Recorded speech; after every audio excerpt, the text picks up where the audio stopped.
السلام عليكم ورحمة الله وبركاته. الحمد لله الذي أرسل رسوله بالهدى ودين الحق ليظهره على الدين كله ولو كره المشركون. اللهم صل وسلم على سيدنا محمد وعلى آله وصحبه أجمعين.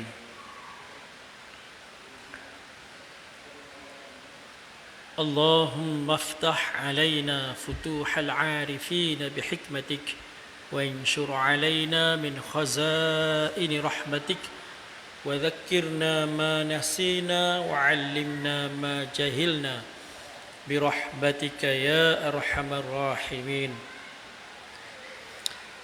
سبحانك لا علم لنا إلا ما علمتنا إنك أنت العليم الحكيم ولا حول ولا قوة إلا بالله العلي العظيم. رب اشرح لي صدري ويسر لي أمري واحلل عقدة من لساني يفقه قولي. Alhamdulillah, bersyukur kita kepada Allah Subhanahu wa taala kerana Allah masih lagi memilih kita untuk kita diberi kekuatan, kesempatan untuk kita menunaikan solat fardu maghrib berjemaah, dan sementara kita menunggu Isya, kita diberi kekuatan untuk tunggu untuk kita sama-sama menghayati dan memahami perbincangan kitab Fiqhus Solah, memahami ibadat sembahyang. Alhamdulillah, bersyukur kita kepada Allah Subhanahu wa taala, dan hendaklah kita sentiasa ingat bahawa segala nikmat yang Allah Taala kurniakan kepada kita itu Allah Ta'ala beri sebagai pinjaman modal untuk kita gunakan modal itu untuk kita melakukan ketaatan kepada Allah Subhanahu wa taala.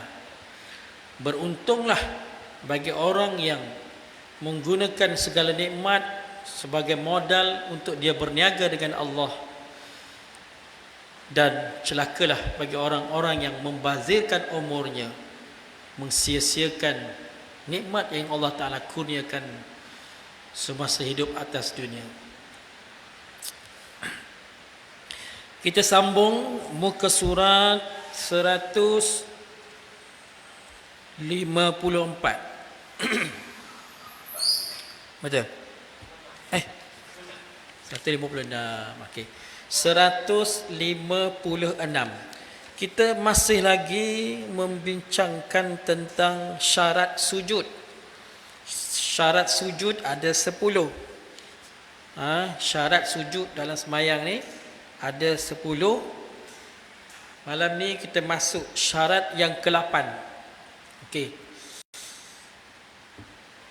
Tidak sujud seseorang atas sesuatu yang ditanggungnya yang bergerak ia dengan geraknya seperti hujung serban.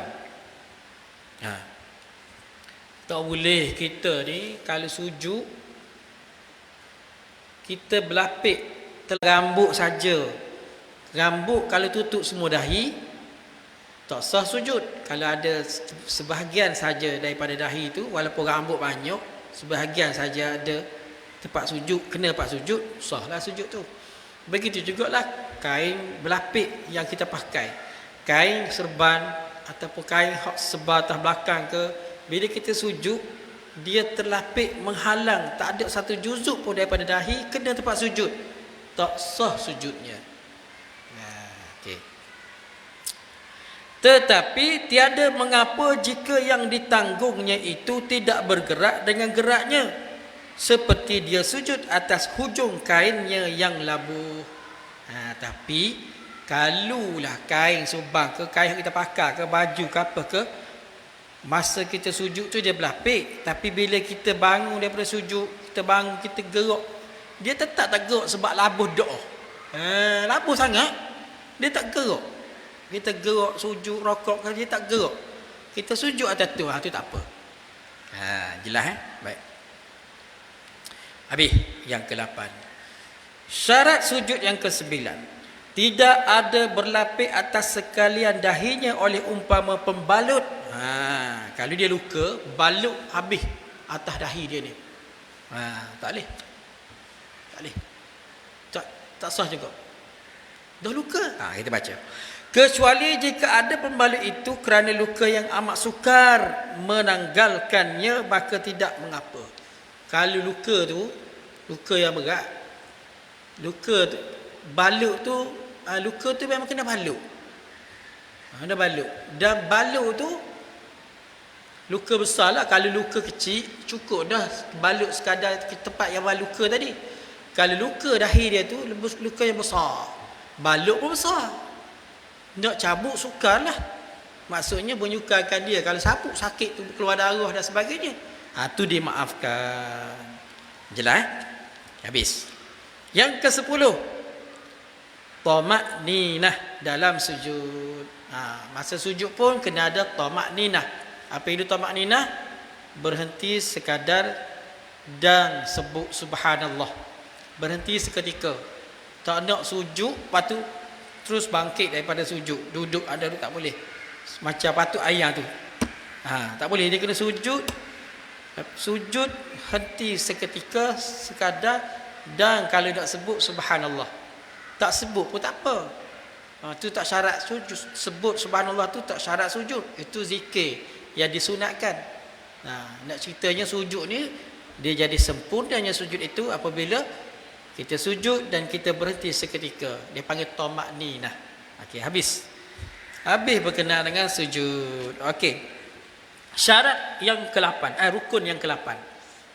Rukun ke-8, duduk antara dua sujud. Lepas sujud pertama, kita duduk antara dua sujud. Duduk antara dua sujud itu adalah rukun yang ke-8. Syarat-syarat duduk antara dua sujud. Yang pertama, sesudah sempurna sujud pertama. Duduk antara dua sujud dikira apabila kita dah selesai sujud. Sujud yang sempurna tu, lepas tu kita pun duduk antara dua sujud. Menyahajakan duduk.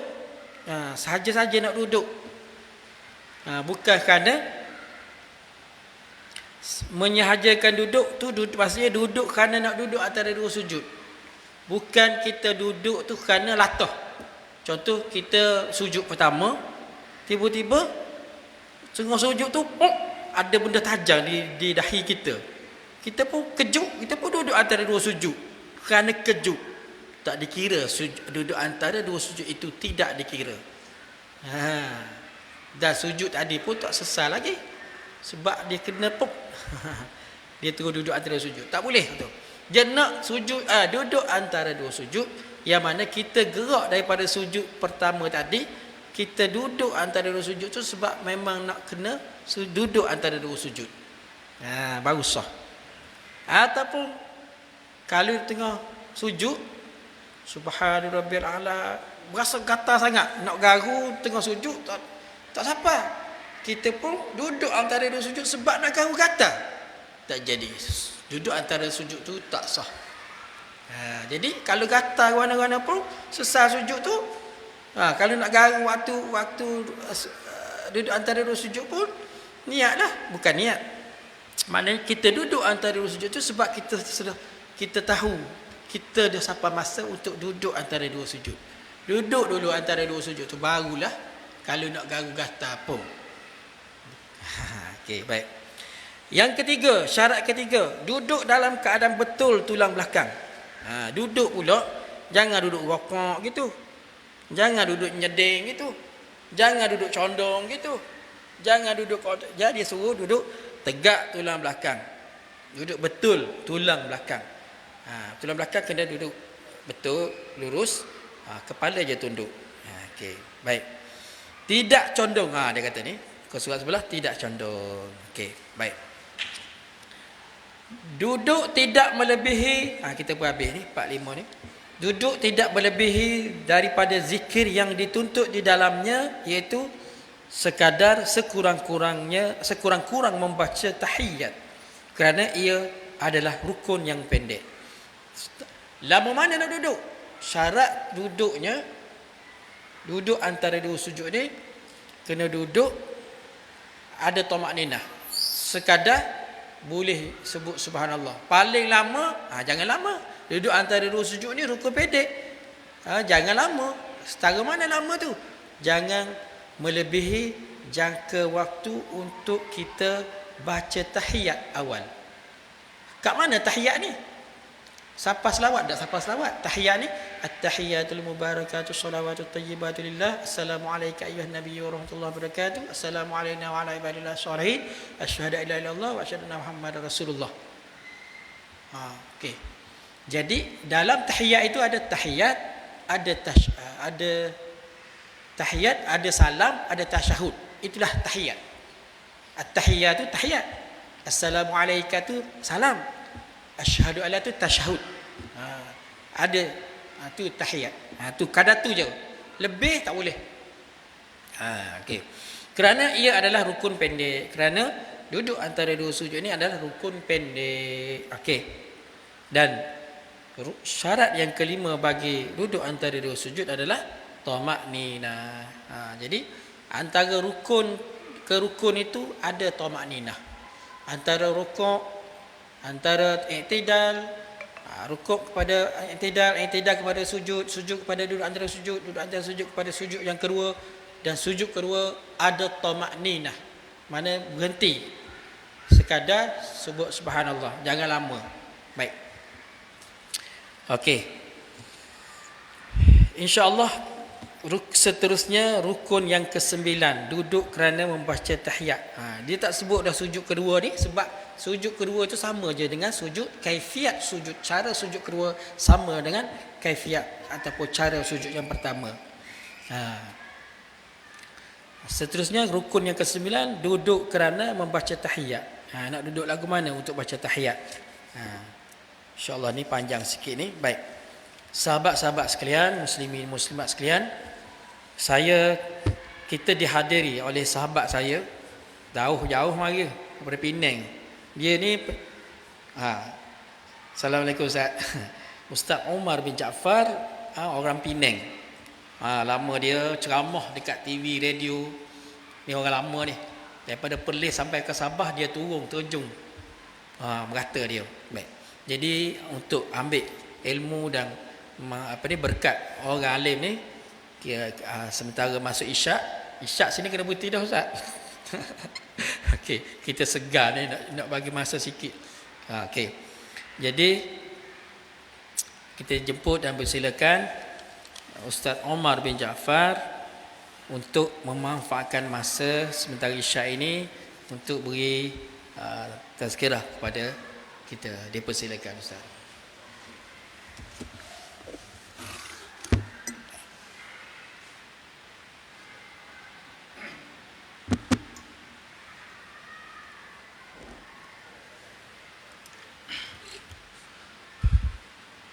Assalamualaikum warahmatullahi wabarakatuh. Bismillahirrahmanirrahim. Alhamdulillahirabbil alamin wal aqibatu lil muttaqin wala udwana illa 'alal zalimin. Asyhadu an la ilaha illallah wahdahu la syarika lahu wa asyhadu anna Muhammadan 'abduhu wa rasuluhu amma ba'd. Qala Allah Ta'ala fi kitabihil karim, a'udzu billahi minasyaitonir rajim. Wasari'u ila ma'firatin min rabbikum wa jannatin arduha as-samawati wal ardu 'iddat lil muttaqin alladzina yunfiquna fis sarra'i wat dharra'i wal kadhiminal ghaidh wal 'afina 'anil nas wallahu yuhibbul muhsinin walladzina idza fa'alu fahishatan aw zalamu anfusahum dzakarallaha fastaghfaru lidzunubihim وَمَنْ يَغْفِرُ ذُنُوبَ إِلَّا اللَّهُ وَلَمْ يُصِرُّوا عَلَى مَا فَعَلُوا وَهُمْ يَعْلَمُونَ. Sadaqallahul Azim. Ali Imran bermula ayat 133 hingga ayat 135. Yang dihormati sahabat rapat kawan lama Ustaz Nazaruddin, terusnya hadirin sekalian, mudah-mudahan di dalam rahmat dan kasih sayang Allah. Pertamanya bersyukur kita kepada Allah Subhanahu Wa Taala kerana dengan limpah rahmat dan kasih sayangnya, maka hingga ke saat ini kita masih lagi diberi peluang oleh Allah untuk terus hidup. Kita ni bukan sekadar Allah bagi kita hidup, Allah tambah lagi satu pakej, iaitu hidup beserta sehat.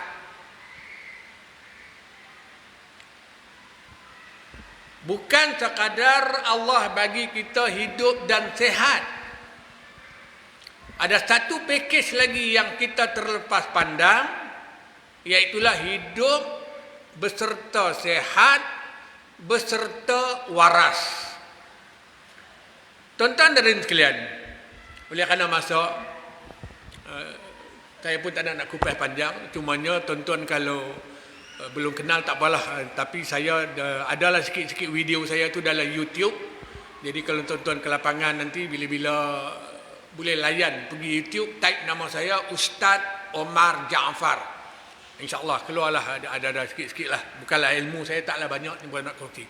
Baik tuan-tuan dan sekalian, saya ni lahir di Pulau Pinang, dibesarkan di Bagan Serai Perak dan sekarang menetap di KL dan juga di Pulau Pinang. Jadi saya ada beberapa orang ibu mertua. Salah seorang mertua saya orang Mane. Itu ibu mertua, jangan tanya nombor berapa. Baik. Jadi tuan-tuan sekalian, masuk cerita kita. Pertama, Allah bagi kita hidup. Hidup ni tuan-tuan akan diakhiri dengan mati. Persoalan, nak mati kita tak tahu. Bila mana nak mati kita tak tahu. Sebab tu mukadimah tadi saya bawa ayat Ali Imran ayat 133. Kata Allah, wasari'u ila maghfirah, bersegeralah kamu, cepat-cepatlah kamu kepada ampunan Tuhanmu. Buat salah apa, terlanjur apa, cepat-cepat. Jangan duk tunggu, jangan duk nanti dulu, tunggu dulu, aku belum bersedia. Nak tunggu bila? Saya ambil contoh lah hari ni, kalau isu yang hot di masyarakat ni tuan-tuan, isu aurat. Siapa tak tahu batas aurat lelaki dengan perempuan? Semua tahu. Tapi tadi saya nak makan celup tepung tu selamba dengan kaitan mewah, berhenti dengan turun selamba ya pakai seluar pendek. Kalau yang perempuan dengan tudung terbuka ni biasa ya. Nak tunggu bila? Itu persoalan. Sebab tu agama Islam yang dibawa oleh Nabi kita Muhammad sallallahu alaihi wasallam, terasnya ilmu. Ad-dunya darul ilmi wal amal. Sebab tu bila Allah bagi kita hidup, guna peluang ini. Itu yang pertama, hidup. Yang kedua, sehat. Dalam hidup sehat, cuba tuan-tuan bayang kalau Allah bagi kita hidup tapi sakit. Buasi ada, gout ada, lemah jantung ada, migrain ada, macam. Hello. Macam mana? Betul tak? Nak makan tak selera, nak datang surau tak boleh, nak itu tak boleh, nak apa ni. Maka sementara Allah bagi hidup dan sihat, guna ruang. Ini mijit tepi rumah, surau tepi rumah, tak datang. Bila nak datang, nak tunggu jadi mayat. Bukan marah, nasihat. Ingatan untuk semua, termasuk yang bercakap. Jangan kita terlepas pandang. Ini ruang Allah bagi. Bukan sekadar Allah bagi kita hidup dan sihat, satu pakej yang kita terlepas pandang, waras. Apalah taqilun tafakarun minal iman. Allah kata aku bagi akal untuk kamu berfikir, dan berfikir itu separuh daripada iman. Ni kita ni hidup sehat lah ni, hidup sehat waras. Allah boleh tarik tak? Kipas angin ni tercabut, kena timpa kat sini, biol sampai ke mati. You know biol? Halo. Tahu biol? Gelong. Tahu gelong? Gila. Cewek. Saya kebetulan tuan-tuan, saya kebetulan bapa saudara sebelah isteri. Jangan tanyalah isteri yang nombor mana. Kemalangan. kecederaan kepala teruk. ICU lebih dari 3 bulan. Sampai ke peringkat doktor, last kali doktor tak boleh nak buat apa, doktor panggil ahli keluarga, apa doktor tak boleh lah, lepas tangan apa boleh lah. Jadi nak takdirkan, maka ahli keluarga pun dah mesyuarat, bawa balik, buatlah cara kampung apa semua, akhirnya sihatlah. Tapi sihat tuan-tuan tak ada makna, sebab Allah tarik nikmat. Allah tarik nikmat. Dia jadi macam lupa tak lupa, gila tak gila, bila isteri dia nak melayan dia, nak bagi makan minum, jangan dekat, tak boleh, lelaki dengan perempuan tak boleh, haram. Dia ceramah pula kat bini dia. Sampai jadi macam tu. Masa tu tuan-tuan, habis. Ni sementara Allah bagi pakej ni, guna ruang. Sebab tu tuan-tuan dan sekalian, saya duk sebut di mana-mana, Allah ni sifatnya, sifat kasih sayang. Yang seluruh dunia kenal Allah dengan sifat Bismillahirrahmanirrahim. Allah ni tuan-tuan punya kasih sayang, pengampun, pemurah kepada hambanya, mengatasi segalanya. Sebab tu Allah bagi ruang. Tuan-tuan balik buka tengok mukadimah yang saya baca tadi, surah Ali Imran ayat 133. Allah kata, bersegeralah kamu, cepat-cepatlah kamu kepada ampunan Tuhanmu. Woi, kepada yang di luar di sana, ni yang tak datang kuliah, saja-saja tak datang kuliah, berdosa. Halo, betul tak? Betul tak? Mana dalil, mana nas? Antaranya sabda Nabi sallallahu alaihi wasallam, talabul ilmi faridatun ala kulli muslimin wa muslimat. Ini hadis sahih. Bahwasanya menuntut ilmu itu faridah, wajib mutlak ke atas setiap batang tubuh. Tak kira lelaki maupun perempuan. Menuntut ilmu ni wajib. Bila kata wajib, kita ada masa duduk di rumah, tengok TV, kita ada masa, ada kuliah, lepak pasal malam, ataupun kedai mamak dan sebagainya, berdosa. Kena ingatkan untuk semua. Sebab ilmu ni dia mengatasi segalanya. Sebab tu wahyu yang mula-mula Allah turunkan kepada Nabi SAW, tuan-tuan pun sedia maklum. Wahyu yang mula-mula Allah turunkan surah apa? Halo? Ayat 1 sampai? Halo? Tak, saya ni memang suka tanya. Sebab kebetulan program kita ni bukan program tanyalah ustaz, tapi ustaz tanyalah kami. Semua sedia maklum. Surah Al-Alaq ayat 1 hingga 5, tuan balik buka tengok, masing-masing rumah ada Quran kan? Rumah siapa tak ada Quran kat tangan? Aku nak karate tangan tu. Semua rumah kan? Pasti ada terjemahan Quran, betul tak? Buka tengok. Bukan Quran hanya sekadar dibaca, tapi nak ditadabbur, faham makna apa lebih kurang. Khusus cerita bab ilmu. Ini menunjukkan kepada kita betapa pentingnya ilmu. Bila main mengaji baru tahu dengar rupanya benda ni salah. Sebagai contoh saya sebut tadi aurat. Aurat ni tuan-tuan bukan isu kecil. Bukan isu ringan. Oleh kerana masa tuan-tuan, saya nak sajikan tuan-tuan dengan sepotong hadis tentang isu aurat ni. Ni Ali Imran ni memang tak sempat nak kupas lain kali lah. Saya ni selalu juga duduk balik mai ke Terengganu ni. Tapi saya ni bukan sekadar balik rumah mertua, sebab saya ada serampang dua mata. Bisnes dan jalan-jalan, gitulah. Saya bergerak dengan bisnes. Tuan-tuan dan sekalian, kepada mereka yang terlepas pandang isu aurat, malam ni saya nak sebut atas dasar kasih sayang.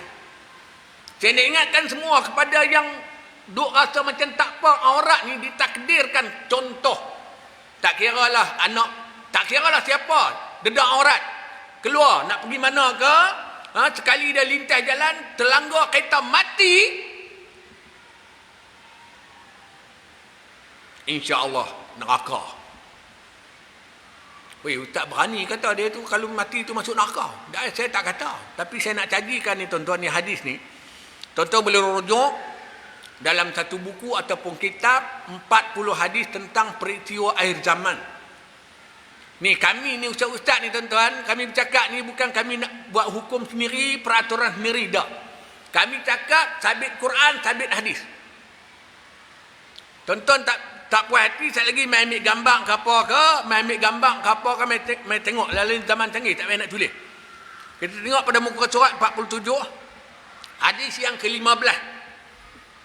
Bismillahirrahmanirrahim. An Abi Hurairah radhiyallahu anhu qala qala Rasulullah sallallahu alaihi wasallam sinfani min ahli nar lam arahuma qaumun ma'ahum siyatun ka'asnabil batar yadribuna bihan nas wa nisaun kasiyatun ariyatun mumilatun ma'ilat ru'usuhunna ka'asnihatil buhtil ma'ilat la yadkhulnal jannah wa la yajidna rihahu wa la yajidna rihaha wa inna rihaha la yujadu min masirati kaza wa kaza atau kama qala. Hadis sahih riwayat Muslim. Yang mana maksudnya kata Nabi daripada Abi Hurairah radhiyallahu anhu, kata dia, sabda Nabi sallallahu alaihi wasallam, sinfani min ahli nar, akan ada dua gulungan yang akan menjadi penghuni neraka. Tu dia tuan-tuan. Tuan-tuan tolong ingat ni rakam kan ni? Cantik. Ni tolong tayang live ni. Ni saya nak ingatkan untuk semua atas dasar kesetiaan. Ni Nabi kata ni akan ada dua gulungan yang akan menjadi penghuni neraka. Siapakah dua gulungan ini? Yang pertama, yadribu bihan nas, iaitulah gulungan penguasa yang di tangannya ada cemeti yang digunakan untuk pukul orang. Dalam bahasa yang lain, orang yang suka menyakiti orang. Hari ini ada tak gulungan macam tu? Gulungan menyakiti ni tuan-tuan, dia dalam pelbagai bentuk. Bukan takat duduk saja-saja, tak ada apa, saya pergi lempang. Itu satu isu. Yang masalah sentuhan hati dengan WhatsApp, lani zaman itu. Itu salah satu. Yang kedua, yang kata Nabi, wan nisaun kasiyatun ariyatun mumilatun ma'ilat, itulah perempuan yang berpakaian tetapi bertelanjang. Perempuan yang berpakaian tetapi bertelanjang bermaksud ialah, tak kira lelaki perempuan, kita nampak dia berpakaian. Dia pakai baju kurung. Dia pakai tudung. Dia pakai tudung, tapi tudung yang jenis layang tu, jenis kain macam mana? Kain kapas ke apa? Letak sembut, keluar jambui depan tu macam Woody Woodpecker. Konon-konon dia macam tudung lah. Dibubuh jambui macam tu kan? Faham tak? Tu. Kita nampak dia berpakaian. Ambil comelnya anak siapa tu pakai tudung, jambui keluar depan. Atau yang semaksud dengannya. Ni. Inilah hak Nabi kata penghuni neraka. Woi, neraka ni bukan macam penjara. Siapa yang dalam ni bekas banduan angkat tangan? Bekas banduan ada? Woi, bagusnya tuan-tuan. Saya ni bekas banduan. Saya pernah masuk penjara. Penjara Pudu pernah masuk, penjara Kajang pernah masuk. Tapi tapi bukanlah banduan.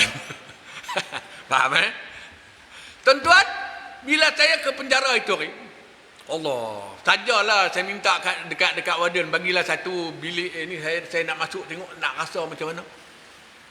Ya Allah tuan-tuan, masuk tu saya tutup pintu, tolong jangan pengunci pula saja. Saya duduk lebih kurang dalam 5-6 minit. Ya Allah tuan-tuan. Sedangkan kalau masuk penjara ada ruang boleh mandi tak? Pasal apa pula? Kalau masuk penjara boleh mandi, boleh makan, boleh tidur. Betul tak? Betul tak?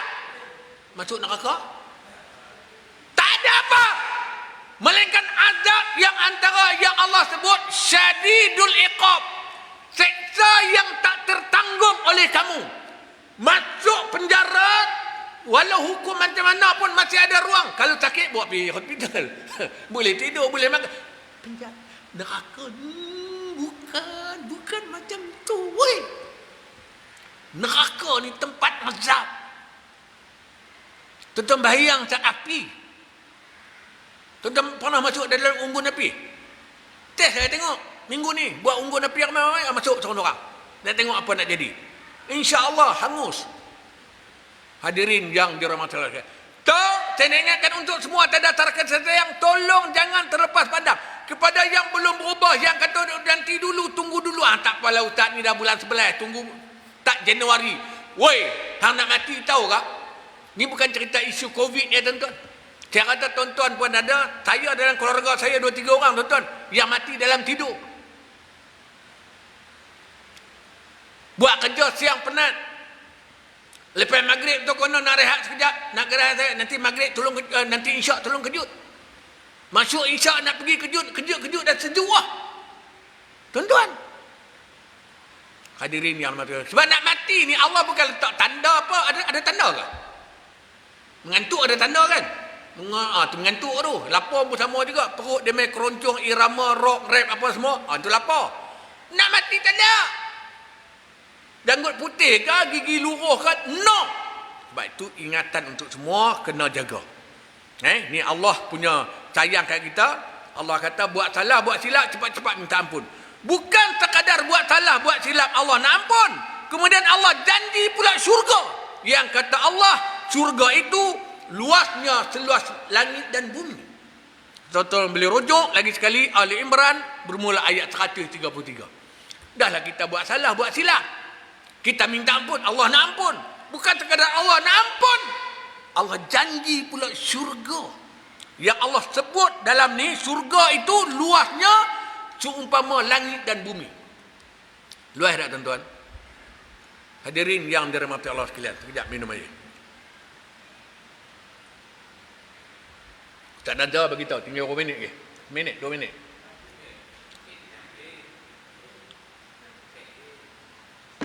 Tuan-tuan dan sekalian, tuan-tuan bayang tak surga ni Allah umpamakan seluruh langit dan bumi. Dalam arti kata yang lain, dunia hari ni surga besar. Halo, besar. Kita ni jangan kata lautan, daratan pun tak habis duduk lagi. Daratan dengan lautan mana besar? Lautan 70%. Untuk pengetahuan tuan-tuan, kurang lebih 70% daripada isi dunia ni laut, 70%, bumi 30% ya. Tak payah cerita Arab Saudi, tak payah cerita China, Rusia, Malaysia ni pun berapa banyak lagi tanah kosong. Saya selalu ulang kali ni. Main ikut sini ke Dapi Kelantan, lepas tu balik ikut tu Gerik tu. Hutan ya tuan-tuan. Cuba tuan-tuan bayang tak surga.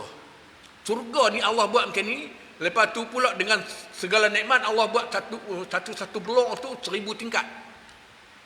Allah buat 18 bilion blok macam. Ni nak gambarkan ni. Ni yang kata surga, nikmat kat Tanah Abang tuan-tuan. Nikmat surga ni kalau tuan-tuan ada Ustaz baca tentang ni nikmat surga Ustaz. Gambaran surga. Yang kata warna-warninya tuan-tuan dalam surga lebih daripada 70,000 warna. Boleh fikir tak? Tuan-tuan tengok filem Hindustan, tengok tak? Dia duduk kerja mengejar, jing-jing, gelinggah, duduk kerja dalam kebun bunga. Kita tengok, oh, cantiknya bunga, berapa warna? Kalau tuan-tuan kira, tak sampai 100 warna. Itu cerita nikmat syurga. Tu belum cerita lagi bidadari, belum cerita lagi isteri kita yang baik. Untuk siapakah syurga ini? Allah sediakan syurga ini untuk siapa? Penghujung ayat ni kata Allah, u'iddat lil muttaqin. Disediakan untuk orang-orang yang bertakwa. Tuh. Apa itu takwa? Yang ni kalau saya nak kupas agak panjang, yang ni kita sambung lain kali. kalau sudi. Nanti insya-Allah tuan-tuan, bila saya nak datang lagi beberapa ni, saya pun tak sengaja sebenarnya. Pasal dalam PKP kita pun dah lama. Tadi saya semalam ada program di Kelantan. Lepas tu nak on the way tu saya telefon Ustaz Nazar. Kebetulan pula dia kata mari ni surau Ambo. Dia kata giliran Ambo nanti gitulah. Tapi insya-Allah tuan-tuan, kalau saya di Kelantan, kalau dia orang jemput ceramah, dia kata ustaz, aku tahu 2-3 hari jangan datang kuliah. Dia patuh saya merata tuan-tuan sampai ke sempadan Thailand tu, sampai habis kereta api tu habis, terlajak tu masuk laut kan masuk Thailand. Lebih kurang itulah. Terengganu ni ada beberapa tempat, tapi saya lebih berat di sebelah bersempadan dengan Pahang tu. Belah sini ada sikit sangat. Jadi itulah. Sebab uiddat lil muttaqin, kalau nak sambung ni tuan-tuan, dia kena perhabis ayat 134, ayat 135. Jadi memang ambil masa. Jadi aku takkan nak laju gitu, dia tak syok. Dia kena ada gelek, rentak, jentik. Gitu nah. InsyaAllah, panjang umur, kalau sudi, boleh lagi. Cumanya saya menyeru atas dasar kasih sayang akhir daripada saya, ingatan mesra. Selepas ini tuan-tuan, tak kira lah siapa di sana, yang di dalam ataupun yang di luar, bila ada kuliah, wajib hadir. Bukan sekadar wajib hadir, tolong hadir bersama ahli keluarga. Ini kita yang saya sebut, kita terlepas pandang.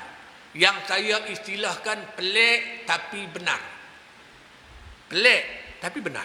Katakanlah malam ini, malam kedua Ramadan, agak-agak muslimat kat sana ada berapa ramai? Ada kata tak? Penuh. Penuh. Sembahyang tarawih apa hukum?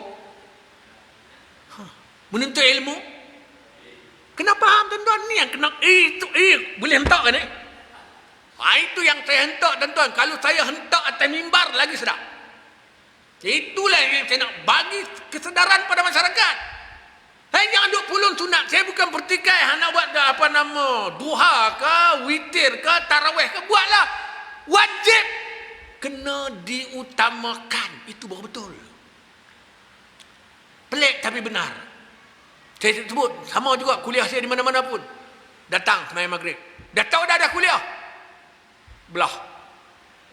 Keluar balik. Dia pergi mana tak tahu. AJK tu tanya, hang pi mana, awak ke mana, hang pi mana, awak ke mana, hang pi mana, hang pi mana, hang pi mana, hang pi mana. Woi, hang pi mana?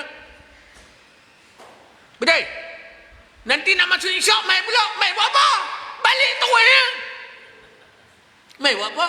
Pelik tapi benar. Tuan-tuan, boleh faham Jadi saya menyuruh atas dasar kasih sayang, selepas ini tolong penuhkan bersama ahli keluarga setiap masa. Wallahualam. Terima kasih atas perhatian. Mohon kemaafan sekiranya ada ketelanjuran, kekasaran bahasa, gaya, tapi itulah intonasi saya dan cara saya. Kalau setuju boleh lagi, tak setuju inilah yang pertama dan terakhir. Saya pun tak kecil hati. Wabillahi taufiq wal hidayah. Wassalamualaikum warahmatullahi wabarakatuh.